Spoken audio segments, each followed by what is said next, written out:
You've undoubtedly heard of this key before and may have actually used it.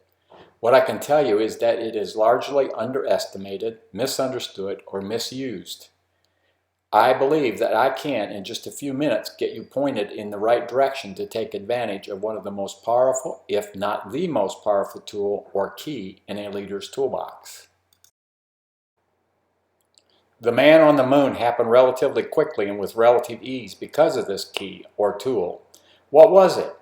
President Kennedy announced that we would land a man on the moon by the end of the decade, which we did. We'll now examine how this statement exhibits the power of the tool.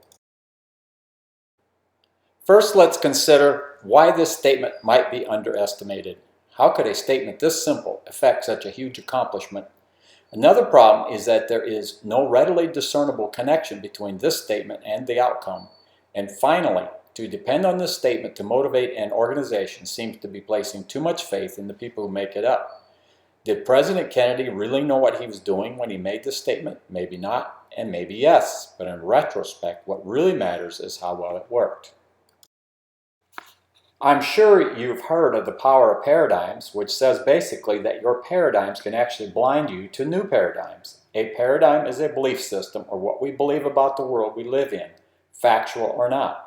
In this particular discussion, left brain function is similarly blinded to right brain function and vice versa. Our left brain is the rational and logical side of our brain that can add 2 and 2 and get 4. The right side of our brain can go well outside of those boundaries into the creative arena. Many of us are a mix of right and left brains. However, job functions such as management, business ownership, finance, and engineering can drive our thinking and behavior into confining left brain paradigms.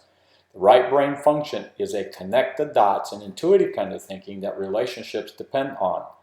The key to excellent teamwork, and the tool we'll discover in a few minutes, is totally relational. It cannot be understood from the left brain perspective. Your competitors are gradually catching on to this tool from years of exposure to it, perhaps more from trial and error than anything. One significant thing that slows its development is the fact that it's an art, not a behavior that can be learned. Almost all of today's training and coaching is focused on behavior change. Artists are not trained in proper behavior, but rather are developed within their minds. Artists in business are rare, which is good news for those who want to learn this tool. The great news about this tool is that the bottom line, a prime concern for the left brain, will improve much faster by focusing on the top line, which is people.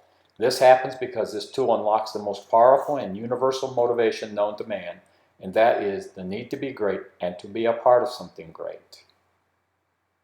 It's important to see this key or tool from the perspective that its most important and almost exclusive purpose is to fill the needs of the team, and those needs are surprisingly simple, as we'll soon see.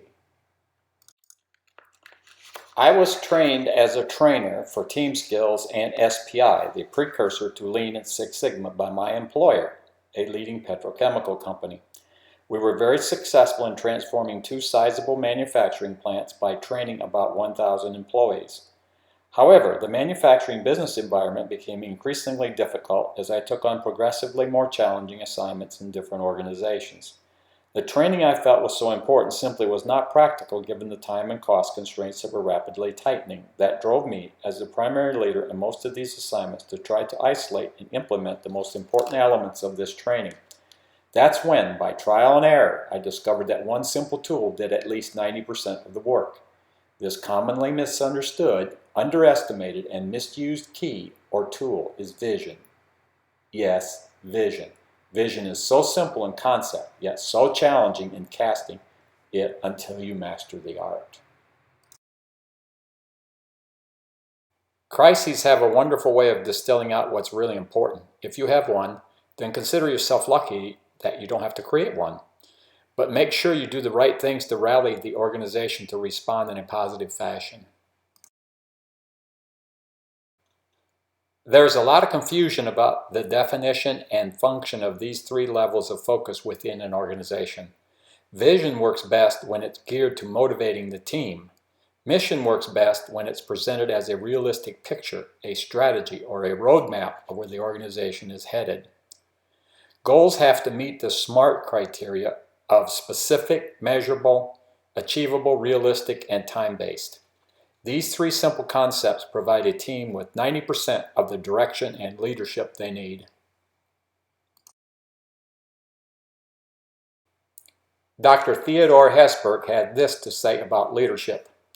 The very essence of leadership is that you have to have a vision. You can't blow an uncertain trumpet.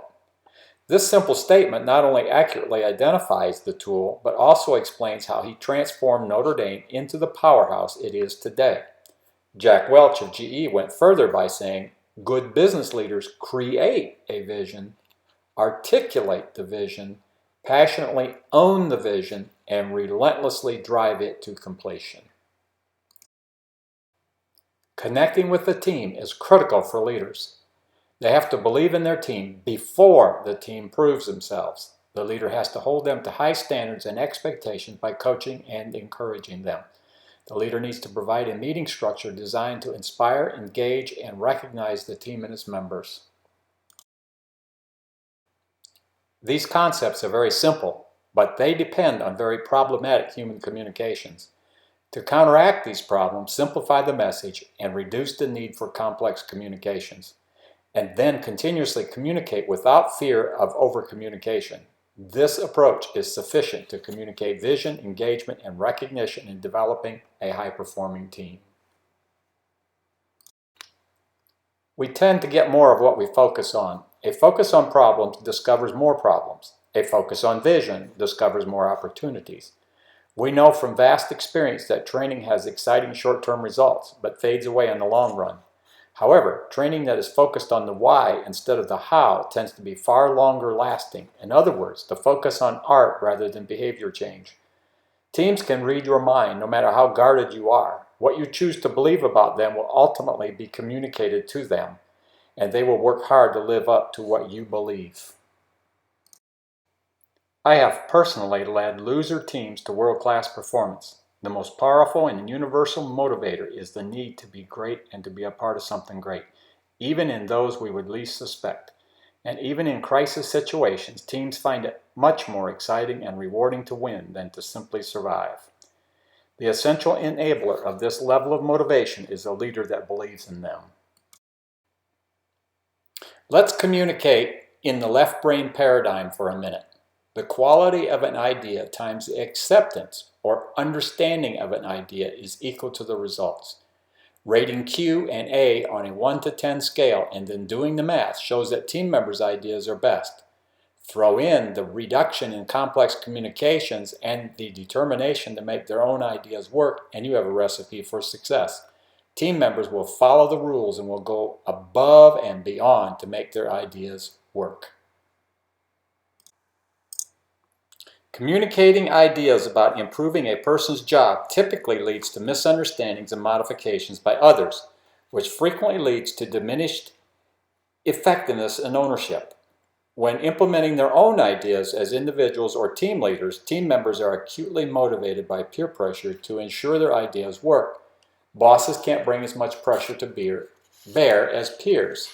Good bosses, or rather good leaders, must relinquish the classic methods of command and control for a more powerful method, and that is control through vision and engagement. Contrary to what command and control proponents believe, this apparent relaxation of authority actually increases the power of a leader and the respect a team has for them. When people are truly engaged in the business, they are naturally more in tune with business communications because they own their jobs. One of the things that teams in any business consistently complain about is lack of communications. This occurs even in businesses that are gifted in developing and presenting ideas. All businesses have a lot to gain by streamlining their communication channels and by engaging their team members in the communication and improvement processes. And leaders should always be aware of the power of their nonverbal communications, which are a direct reflection of their thoughts. Matthew Kelly frequently reminds us that we as leaders cannot over-communicate. We have to tell them again and again. And until we hear them in the hallways repeating what we say in our voice, then they haven't heard us. I believe that's true. I once had a seminar where the instructor showed us a document with 2/3 of the words randomly deleted. His point was that is how people listen to what is being said. Pay close attention to the next conversation you hear between two people and see if you don't see this dynamic. Our society in general is poor listeners. A 1-hour meeting once a week with your team is all that it takes to keep them focused, energized, and high-performing. So many teams waste countless hours every week in meetings which are totally unnecessary when one well-planned and well-conducted meeting will do. The 3 essential ingredients for a well-planned weekly team meeting are the vision, engagement, and recognition. A discussion of vision keeps everyone on the same page. Individuals as well as teams tend to drift over a surprisingly short period of time, and before long will even forget where they are going. Engagement is critical because this is the one opportunity every week to maximize your efforts to unlock their motivation through selling emotional stock in the business and holding them accountable through the power of peer pressure. Recognition is critical because people need to know that they're making a difference. Recognition is analogous to runners who are being cheered on by those on the sidelines. Pride, though a natural byproduct of this cheering, is not a leader's goal. Encouragement and reinforcement, however, is. Conducting an effective meeting is an art that requires hundreds of hours of determined study and humble practice.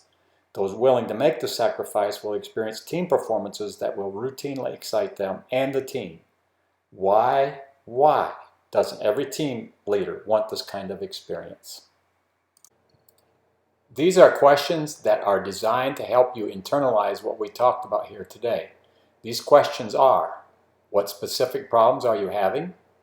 What opportunities do you see? And how would you implement? So, please look at your teams now and answer these questions. You might be surprised to know how many leaders share the same problem. So please don't feel embarrassed to speak up.